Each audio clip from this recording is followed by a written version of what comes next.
Thank you, Mr. Chairman. And Secretary Azar, thank you for coming before us. I think you are now fully in place, and it's great to see the good work that you're already starting to do. I know you're very interested in this issue of substance abuse, and particularly the opioid crisis.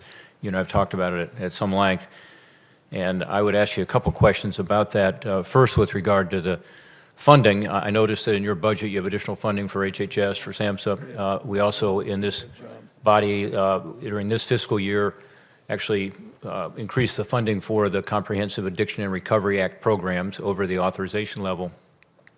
We have $267 million for FY17, for instance, which was over the roughly 181 was authorized, because we think these evidence-based programs are where we ought to be directing some of this funding, rather than just throwing money after the problem to find out what works. And this is the right kinds of treatment programs, longer-term recovery programs, prevention programs, helping our first responders.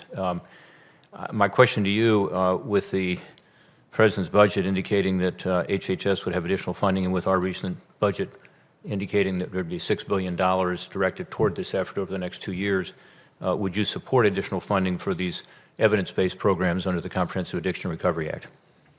So I don't know where our breakdown is on the additional $3 billion in 18 and $3 billion that we're allocating in 19. If I could get back to you, I just want to see if we have put in the allocation the funding towards those particular programs.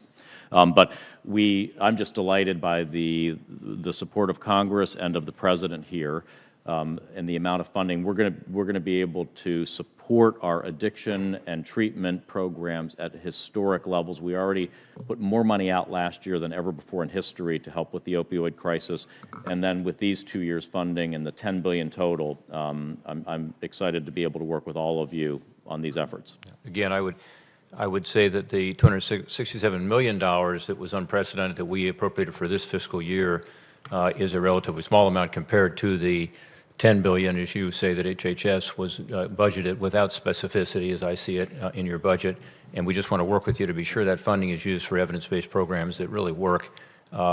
We have an example of one, by the way, that works that I'm concerned that your budget is going to make less effective, and that's the Drug-Free Communities Act.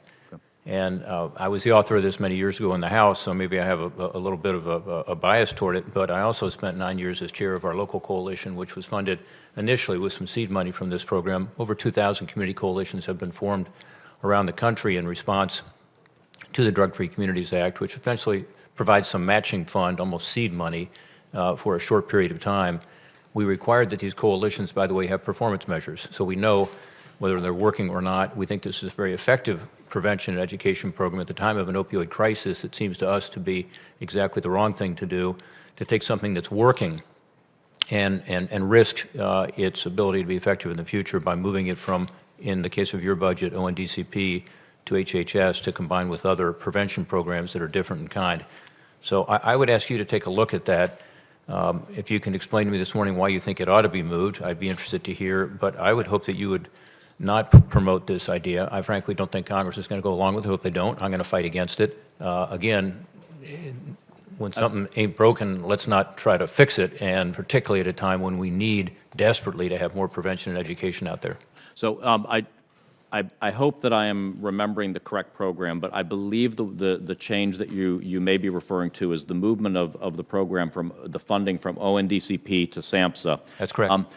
We already at SAMHSA administer that program, and I think this is just regularizing where the funding is, since ONDCP is not a grant-making organization, doesn't have those capabilities and staffing around that. We do that already, and it's just putting the money where the function already is. So I actually don't believe it's I know it's in no way a de-emphasis of the program. It was much more a regularizing just the function over to SAMHSA where the work was already getting done. I believe that's the case, and I'll be happy to just confirm that. Yeah, again, it's gone back and forth over the years. It was a DOJ for a while and HHS in terms of administering some of the actual grants, the grant making that goes out, as we talked about.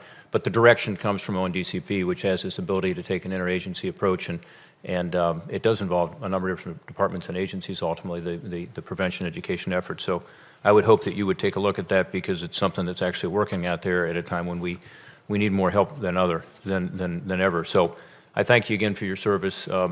my time's expired. I got a couple of questions I'm going to submit for the record. And again, appreciate the fact that you have stepped up and look forward to working with you on the opioid crisis and other matters.